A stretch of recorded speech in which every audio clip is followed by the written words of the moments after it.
Então, nessa competência 2 eu quero te explicar, quero falar com você, né, sobre o que você tem que fazer realmente com relação ao repertório sociocultural. Na verdade, se eu falo para você que está pleiteando, está lutando, brigando por uma vaga, né, ou por uma colocação muito boa em redação do Enem, por alcançar uma nota muito boa na redação do Enem, eu devo dizer que alguns problemas da competência 2 não já devem ter sido superados por vocês, não são problemas que devem preocupar vocês. Mesmo assim, eu vou dizer o que é que se avalia na competência 2. A competência 2 faz três exigências para gerar uma nota, né? Primeiro, ela avalia se o candidato foi fiel ao tema, ok? E depois verifica se ele foi fiel à estrutura dissertativa argumentativa e, finalmente, verifica também que está ali mais ou menos a exigência do meio, né, da descrição da competência, o repertório sociocultural. Então, você, para se dar bem, né, para tirar uma boa nota na competência 2 em 200 pontos, que é a nota máxima, você primeiro tem que garantir que não vai compreender a frase temática e nem vai fugir ao tema, nem vai tangenciar o tema, tá bom? Então, deixa eu dar uma palavrinha para você sobre isso, sobre tangência e sobre fuga ao tema. Fuga ao tema é quando o candidato abandona a frase temática, né, e realmente escreve sobre outra coisa. Não é tão comum. Embora aconteça muita fuga ao tema no Enem, é porque você tem um universo muito grande de alunos, assim, de 4, 5, 6 milhões de candidatos. Então, realmente, tem muita gente ali que, por falta de experiência, acaba fugindo. Mas essa não é uma situação mais comum. Quando eu digo não é uma situação mais comum, eu quero comparar com a outra situação da competência 1 em relação à frase temática, né, a análise da frase temática, que é o tangenciamento. Isso acontece muito mais no Enem. O que é o tangenciamento temático? O candidato fala apenas de uma parte do tema da frase temática, mas não dá conta de toda a frase temática. Observe vocês que uma frase temática traz em si algumas palavras-chave que são mais importantes, né?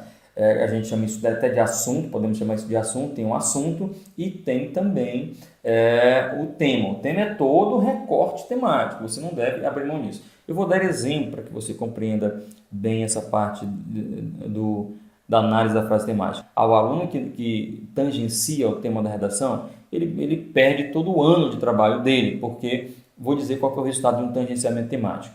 O candidato perde 160 pontos na competência 2. Por coerência, ele também perde 160 pontos na competência 3, porque será um texto completamente desorganizado, já que ele não fala sobre o tema.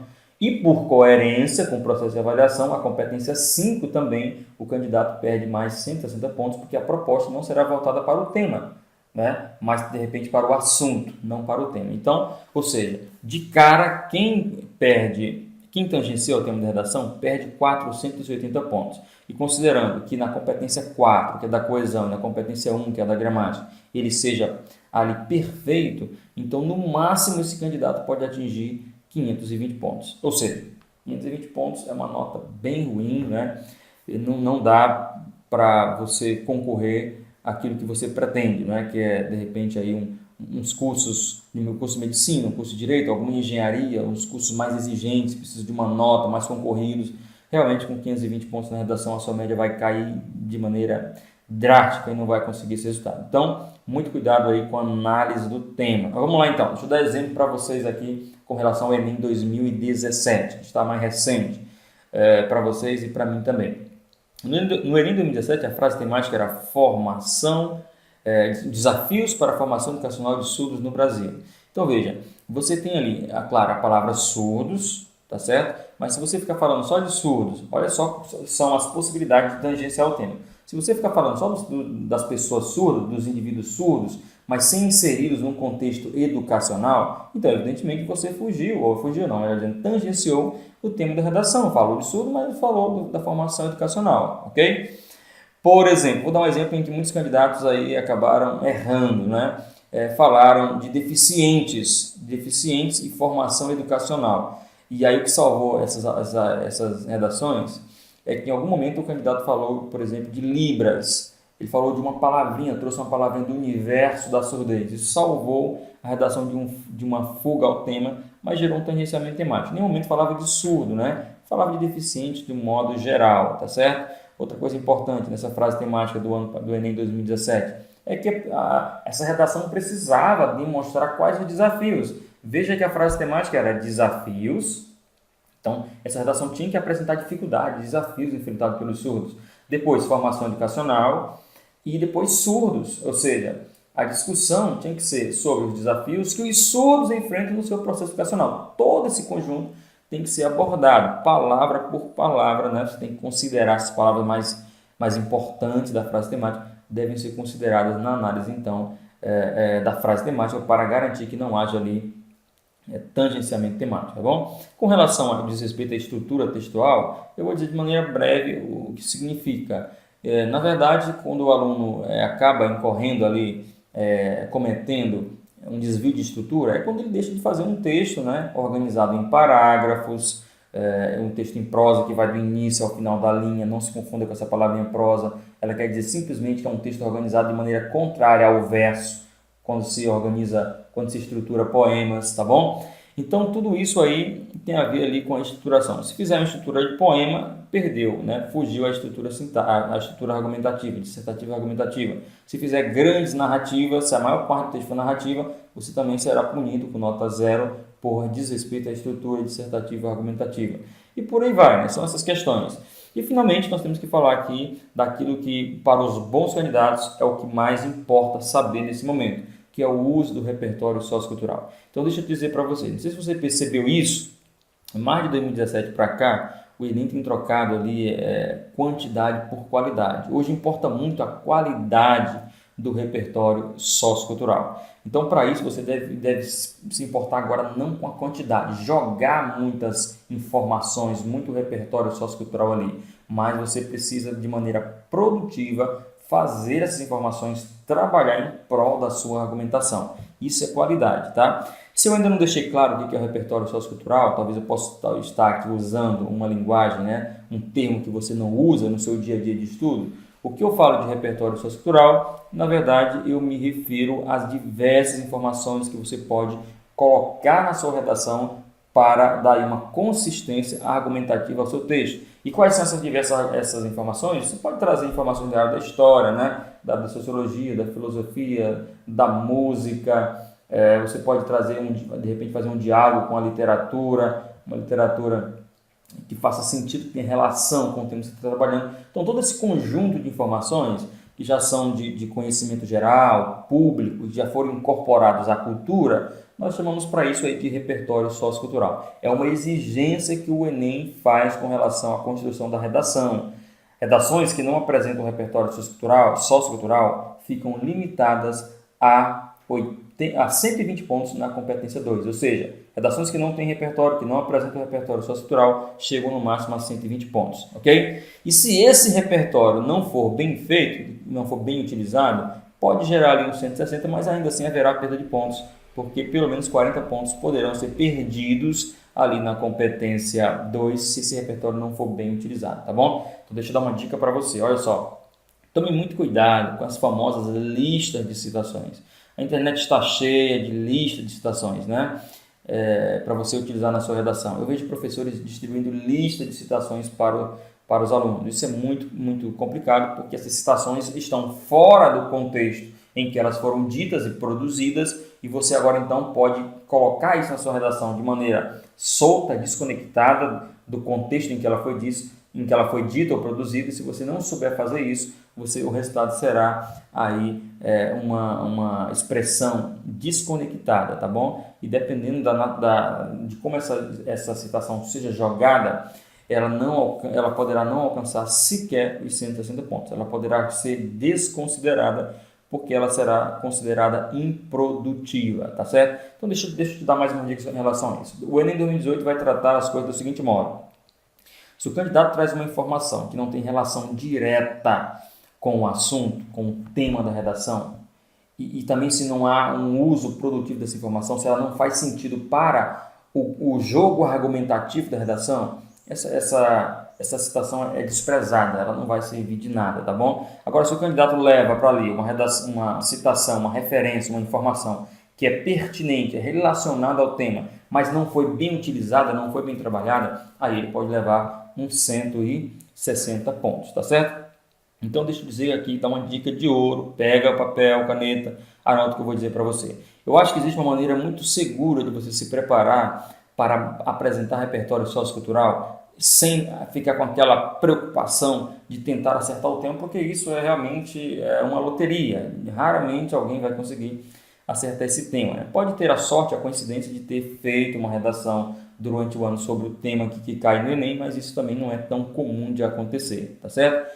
Então, como é que você precisa se preparar bem com relação ao repertório sociocultural? Você precisa ali manifestar, eu digo assim, se estudar considerando as áreas temáticas da redação do Enem. Se você olhar para todas as edições do Enem, você pode enquadrar esses temas em algumas áreas temáticas. Então, você precisa tomar cuidado com estas áreas temáticas, estudar sobre elas para que você possa, então, aproveitar a informação dessas áreas temáticas para aplicar a sua redação do Enem.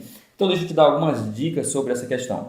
Na minha maneira de avaliar o Enem, quando eu olho todos os temas de redação que já caíram no Enem, eu posso enquadrá-los em basicamente 7 áreas temáticas. Eu vou falar para você agora, você toma nota aí com cuidado que eu vou dizer agora. Por exemplo, o Enem trabalha muito com a questão ali da parte de intolerância. O Enem já trabalhou alguns temas relacionados à intolerância. Houve um tempo, por exemplo, que foi com o desafio de se conviver com a diferença. Depois o Enem trabalhou a questão da intolerância religiosa. Então essa é uma área que eu chamo de área temática, área geradora de tema para o Enem. O Enem também trabalha com a segunda área agora, com a área da violência. O Enem já trabalhou por 2 vezes temas ligados à violência. A violência contra a mulher, em outro momento, ele tratou de violência num contexto mais geral, né, mais abrangente. Segunda área foi violência, a primeira intolerância, a segunda violência. Ajuda a contar comigo. Terceira aula, a terceira área, na verdade, anota aí a área da desigualdade. O Enem já trabalhou com questões ligadas à desigualdade, já trouxe um tema de redação ali sobre trabalho em condições bastante indignas, né? Degradantes. Claro que isso tem a ver ali com a parte de desigualdade social, tá certo? Então, estude também sobre desigualdade social no Brasil, para que você tenha repertório de informações, caso o tema venha dessa área temática da desigualdade. Coloca também aí a parte de educação. Vamos colocar isso como 4ª área aqui na nossa sequência. Educação. O Enem já trabalhou a questão, um tema voltado exclusivamente para a leitura. E no Enem 2017, como você sabe, o tema foi formação educacional, ok? Então, mesmo se você não soubesse falar especificamente sobre o surdo, você teria informações ali sobre educação para poder dialogar com o tema proposto, que foi sobre o desafio de formação educacional de surdos no Brasil, tá bom? Então, certamente você aproveitaria informações da área educacional para usar na sua redação.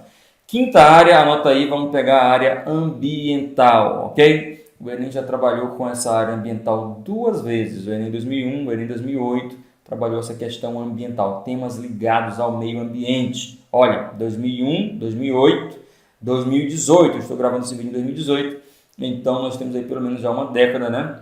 Sem temas ligados ao meio ambiente. Pode ser que ele venha, ele reapareça, e você precisa estudar questões ambientais de maneira mais genérica para que você aproveite então essas informações e coloque na sua redação, tá ok? Anota também aí, por exemplo, questões ligadas à cidadania, a questão de direitos e deveres. Você, como bom estudante, deve recorrer à Constituição sempre, estudar e verificar ali quais são os direitos do cidadão, quais são os deveres que o Estado precisa assumir frente ao cidadão. O Estado precisa garantir que o cidadão receba alguns direitos, né, sejam atendidos, contemplados efetivamente com esses direitos. Então, qual é o papel do Estado, qual é o papel do cidadão? Dá uma olhada na Constituição, né? O Enem já trabalhou com questões ligadas à cidadania, já trabalhou um tema ligado ao voto, então essa é uma área também que você precisa ficar bastante atento. Depois, pega também, não pode abrir mão de hoje estudar sobre questões ligadas à internet, né? E redes sociais também. Eu sei que essas coisas não são sinônimos, né? Internet é uma coisa, rede social é outra coisa, mas na cabeça de muita gente isso já é praticamente sinônimo, né? A rede social, muita gente não acessa a internet se não passar ali pela rede social. Então, fica atento com isso, usa a internet, né? Estuda questões relacionadas à internet, porque o tema pode cair com relação à internet. Por exemplo, uma hora dessa, o Enem pode trabalhar um problema que é dos nossos dias, as chamadas fake news, né? Pode ser que isso venha uma hora aí, você precisa então ter informações da área da internet, do campo, da área temática da internet para poder dialogar na sua redação, senão você não vai saber o que dizer e não vai manifestar repertório sociocultural, tá bom? Então, nas minhas contas, eu já citei para vocês as 7 áreas temáticas que já serviram de tema para a redação do Enem. Eu vou recapitular aqui, talvez eu possa errar a ordem, mas se você tiver anotado aí, vai conferindo. Eu falei que o Enem já trabalhou com temas ligados à intolerância, violência, desigualdade, educação, meio ambiente, cidadania, internet. Agora pega mais uma dica aí. São 7 áreas que eu já mencionei para você. Acrescenta mais uma. Nunca caiu no Enem, mas é uma aposta minha de muita gente para que temas ligados a essa área que eu vou falar agora possam, de repente, uma hora aparecer como tema de redação do Enem. Eu estou falando da área temática da saúde. Nunca caíram, né, temas no Enem relacionados à saúde, mas pode ser que eles caiam porque são questões bem atuais e bem importantes, como, por exemplo, a questão da obesidade entre os brasileiros, né, a questão da depressão, da depressão entre os brasileiros, a questão, por exemplo, da automedicação, para citar apenas 3 aqui, né, entre os brasileiros, o processo da pessoa própria decidir que remédio vai tomar, por conta própria, vai lá e assume o risco total, consegue comprar esses remédios, às vezes até remédios são proibidos de vender sem receita, a pessoa dá um jeitinho, consegue comprar, ok? Então, acrescenta também a área da saúde e a gente fica assim com 8 áreas. Se você estudar por essas 8 áreas, você terá repertório sociocultural para utilizar na redação do Enem, tá certo? Além disso, pessoal, eu trabalho com o que eu chamo de argumentos potenciais. Quando você analisa temas de redação do Enem, você consegue verificar como é que se estruturam os problemas com o Enem, como é que o Enem constrói problemas para colocar na proposta de redação. Quando você aprende a analisar esses problemas, mesmo sem saber qual será o próximo tema da redação do Enem, é possível você já visualizar alguns argumentos potenciais. Quando eu chamo de argumentos potenciais, eu quero dizer quais são as causas desse problema. Forte abraço, bons estudos, eu fico à sua disposição. Tchau, tchau. Muito obrigado.